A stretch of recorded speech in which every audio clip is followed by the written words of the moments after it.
증인이 생각하는 이 사건 계엄의 목적은 거대 야당의 경종을 울리고 부정선거의 증거를 수집하기 위한 것, 이렇게 정리하면 됩니까? 네. 이 사건 계엄의 목적이, 다시 정리하겠습니다. 이 사건 계엄의 목적은 거대 야당의 경종을 울리고 부정선거의 증거를 수집하기 위한 것이다. 부정선거에 대한 증거를 수집한다는 것보다 부정선거에 대한 실체를 제대로 파악을 해서 그 부정선거에 대한 그 국민들에게 네. 이게 있었는지 없었는지, 정말 있었다면 없었다면 국민 부정선거 없으니까 걱정하지 마세요라고 얘기하면 될 것이죠. 이러한 이유로 비상계엄을 선포할 수 있다고 생각을 하시는 거죠?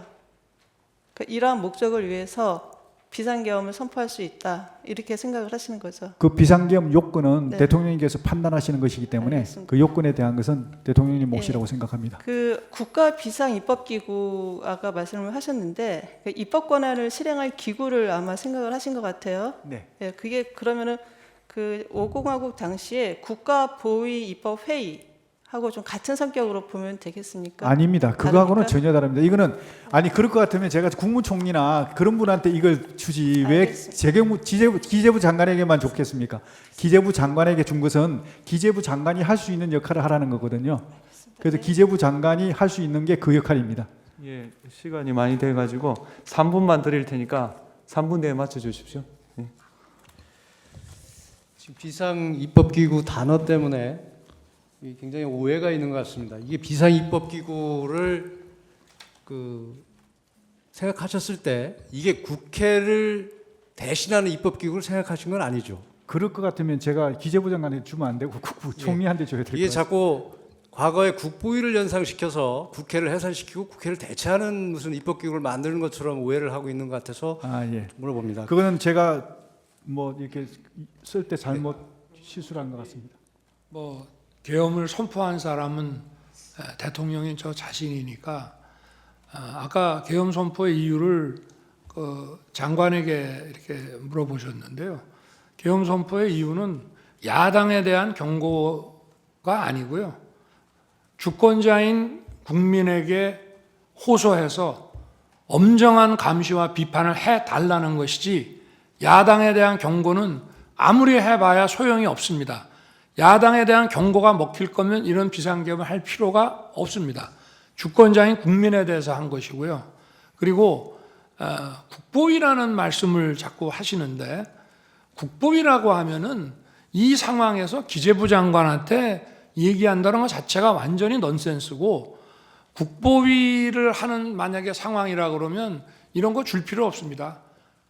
국보위에도 재경분과위원회라는 게 옛날에 있는 거로 알고 있는데, 그런 데서 그냥 해버리면 되는 일이지, 예산을 집행하는 기재부 장관에게 이거를 줄 이유는 저는 없다고 생각하고, 만약에 그런 거라고 하면은 그거는 더 고도의 정치적인 문제이기 때문에, 특히 그날 와서 계엄 선포에 대해서 금융 경제적인 차원에서 이거를 반대하는 기재부 장관이라는 예산 실무 장관에게 이거를 준다는 거는 앞뒤가 안 맞고, 아마 제가 그 민생입법을 방해하는 거기에 대해서 비상 재정 경제 명령, 긴급 재정 경제 명령 같은 거를 제가 대수비에서도 얘기를 하고 장관도 아마 들었던 것 같습니다. 그런데 아까 이게 국회의 입법을 기다릴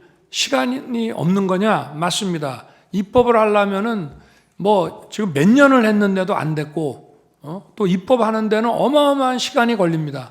자기들이 필요하면은 며칠 만에 그냥 통과시켜 버리지만, 반대하면은 입법이 거의 봉쇄가 되기 때문에 시간을 아무리 가져도 할 수 없으니, 선제적으로 긴급 재정경제 명령을 발했을 때 만약에 거대 야당이 반대를 해서 불승인을 하게 되면 또 이게 전부 사상 누각이 되는데, 이런 계엄 같은 거를 하는 상황에 국민들의 여론이라든가 이런 게 좀 바뀐다면 이런 걸 한번 검토해 볼 수 있지 않나.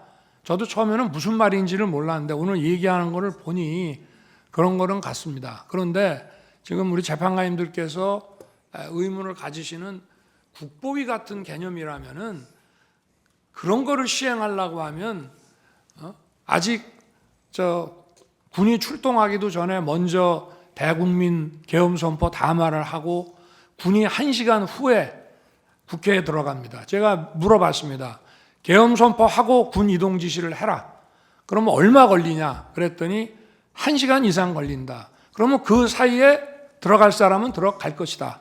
국회가 개회 중이고 또 의원회관에도 많은 사람이 있고 소통관에도 또 인원들이 있기 때문에 또 아직도 예결위가 끝나지 않은 상태니까 그래서 이거를 막지 않고 국회라는 이 시스템을 인정하는 한도 내에서 이걸 한 것이기 때문에 그렇게 한 것이고요. 뭐 일부 못 들어갔다라고 얘기를 합니다만은 그럴 수는 없습니다. 다 서울경찰청에서도 그 입구에서 전부 다 들여보냈고요. 군이 도착하기 전에 다 들여보냈고 어디 통제가 한다 하니까 먼저 들어가려고 담을 넘어가신 분은 계실지 모르지만 190명이나 빠른 시일 내에 들어와서 시간 내에 들어와서 이 계엄 해제 논의를 해가지고 계엄 선포